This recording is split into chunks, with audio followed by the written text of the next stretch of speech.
যে we will send Iran into stone age. তা এই যে ব্যাপারগুলো কিন্তু কোনো ইন্ডিকেশন দেয় না যে ইমিডিয়েট আমেরিকা। তাহলে উনি এই যে বারবার করে যে বলছেন না যুদ্ধটা খুব শীঘ্রই শেষ করব, তারপরে দ্বিতীয় বিশ্বযুদ্ধের প্রসঙ্গটা আনছেন, তাহলে কি কোথাও উনি ইরানকে একটা হিরোশিমা নাগাসাকি থ্রেট দিচ্ছেন? এক্স্যাক্টলি, আমার মনে হয় উনি চাইছেন যে যেমন আফগানিস্তানকে ধূলিসাৎ করা হয়েছিল, সেরমভাবে ইরানের ওপর এমন একটা বম্বিং করবে। আমরা গতকাল রাতে দেখেছি বাংকার ব্লাস্টার মেরেছে, যেটা আমরা গত এক মাসে দেখিনি। আমরা গত বছর যখন জুন মাস থেকে অ্যাটাকটা শুরু হয়েছিল সেই সময় বাংকার ব্লাস্টার মেরেছিল, আর গত রাতে মেরেছে। তাহলে কি হেভি অ্যাটাকের দিকে যাচ্ছে এবার? কারেক্ট। পরের স্টেপটাই কি নিউক্লিয়ার?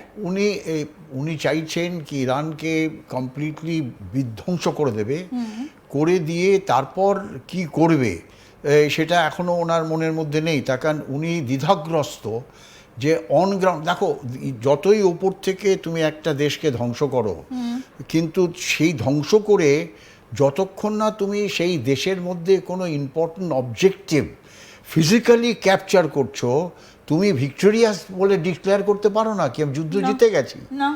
তো তার মানে তাকে বুটস অন গ্রাউন্ড করতে হবে। এবারে বুটস অন গ্রাউন্ড যদি করতে হয়, আপত্তি রয়েছে, শুধু আপত্তি না, অলরেডি চেচেন ফোর্স যারা এক্সপার্ট ইন অ্যাসিমেট্রিক ওয়ারফেয়ার, তারা বলেছে যদি আমেরিকা বুটস অন গ্রাউন্ড বা আমেরিকান ট্রুপস যদি ইরানের মাটিতে মুভ করে, আমরা ইরানের হয়ে গিয়ে যুদ্ধ করব, উই আর রেডি। এটা একটা big threat to American ground force. শুধু তাই না, আমরা যেরকম আগে ডিসকাস করেছি যে দেখো যদি হারমুজ বা খার্গ আইল্যান্ডের থেকে একটা মুভমেন্ট করে তারা কোস্টাল ডিফেন্সকে নিয়ে একটা মুভমেন্ট করে মেইনল্যান্ডের দিকে যায়, it will be very very expensive in terms of casualty. দেখো যখন এই ধরনের একটা অ্যাম্পিভিয়াস অ্যাসল্ট করতে হয়, আমরা ইতিহাস যদি যাই, ইতিহাসে দেখব যে 20 থেকে 25% অ্যাসল্টিং ফোর্সের ক্যাজুয়ালিটি হয়। তার মানে ধরো 1:7 ধরা হয় জেনারেলি, না ক্যাজুয়ালিটি হবে, মানে ধরো 4000 মেরিন যদি একটা 100 কিলোমিটার ফ্রন্টেজ নিয়ে অ্যাটাক করে, একটা অ্যাম্পিভিয়াস অ্যাটাক করে, সেই 4000-এর 20% কত হলো? That will be the casualty in terms of the attacker. দেখেন ডিফেন্ডারের ওখানে বিরাট একটা অ্যাডভান্টেজ থাকে, তারা তাদের ওন বাংকার, তাদের পিল বক্সেস, তাদের তোমার মিসাইল ডিফেন্স, তাদের হ্যান্ডহেল্ড মিসাইল ডিফেন্স, সমস্ত তাদের মাইন ইত্যাদি করে সে এমন একটা ক্যাজুয়ালিটি সেখানে হয়, মানে 4000-এর 20% যদি মরে যায় বা উন্ডেড হয়, imagine the repercussion all over world and all over in America. তা it will be very expensive. And Donald Trump এটা জানে, তাকে অ্যাডভাইজাররা বলা হয়েছে যে ফরগেট অ্যাবাউট 800 জন শেষ হয়ে যাবে যদি 4000 সৈন্য পাঠায়, 800 জন উইল বি ফিনিশড। হ্যাঁ, 800 বা 1000 will be finished, either killed or wounded. তো it is a very expensive. একটা হিসেব দেখছিলাম যে ইরানের যদি যুদ্ধ করতে যায় একজন ইরানি সেনার এগেইনস্টে 7 জন তাহলে আমেরিকান সেনাকে রেডি থাকতে হবে। কারেক্ট, কারণ ওদের যা ভূপ্রাকৃতিক অবস্থা। কারেক্ট, সেইটা ডিফেন্ডার ইরান এর এত মানে অ্যাডভান্টেজ অ্যাজ এ ডিফেন্ডার, গ্রাউন্ডে তারা চায় যে আমেরিকানরা আসুক, তাহলে আমরা আমেরিকানদের একটা এমন অ্যাটাক করে শিক্ষা দেব যে they will never think about coming to Iran. It is not ইরাকের যুদ্ধ অন্যরকম ছিল। তেহরান পোস্ট একটা ছবি আমরা দেখিয়েছিলাম, যে তেহরান পোস্ট তারা একটা ছবি ছেপেছিল যে যেখানে তারা বলছে ওয়েলকাম টু দ্য একদম হেল। তারা একেবারে বলছে যে আসুক সৈন্যরা, আমেরিকান সৈন্যরা আসুক, তাহলে আমরা দেখিয়ে দেবো যে কি হয়। আমি এবার যেটা আপনার কাছ থেকে একটু জানবো সেটা হচ্ছে যে প্রথমে তো কিয়ের স্টারমার বললেন যে ব্রিটেন আর নেই এই যুদ্ধে, কারণ ব্রিটেনেরও অনেক ক্ষতি হয়েছে। সাইপ্রাসে, তারপরে দিয়েগো গার্সিয়াতে, ওখানে তো ব্রিটিশের এয়ারবেস ছিল, সেগুলোকে নষ্ট করে দিয়েছে। তারপরে কিয়ের স্টারমার হাত তুলে নিয়েছে। স্পেন, ইটালি, ফ্রান্স, তারা কেন হাত তুলে নিচ্ছে? এর পেছনে কারণটা কি? দেখো, আবার আমরা যদি একটু গভীরে যাই, গভীরে যদি অ্যানালিসিস করি, ডোনাল্ড ট্রাম্প তার যদি একটা বড় ক্যানভাসে তার স্ট্র্যাটেজি যদি আমরা অ্যানালাইজ করি, আমরা দেখতে পাবো যে পুরো ওয়েস্টার্ন হেমিসফিয়ারকে কন্ট্রোল করতে চায় আমেরিকা। আর তা যদি হয় তাহলে আমেরিকা চেষ্টা করছে, ডোনাল্ড ট্রাম্প চেষ্টা করছে যে ইউনিপোলার একটা শক্তি ইউনিপোলার শক্তি হয়ে পুরো পৃথিবীর ইকোনমিকে কন্ট্রোল করবে।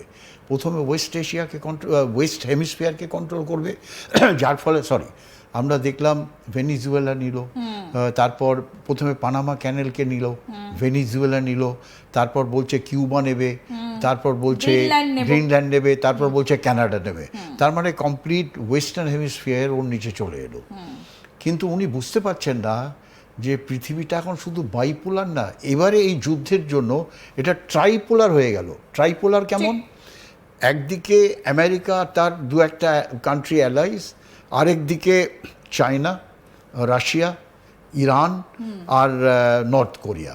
একদম। আচ্ছা, ট্রাইপোলার এবারে হয়ে গেল। ট্রাইপোলার কেন হলো? নেটো কান্ট্রিজ আলাদা হয়ে গেল। ইউরোপিয়ান নেটো কান্ট্রিজ বলছে we have nothing to do with America, we have nothing to do with Iran, we have nothing to do with Russia, we have nothing to do with China. আমরা আমাদের নিজেদের interest দেখব।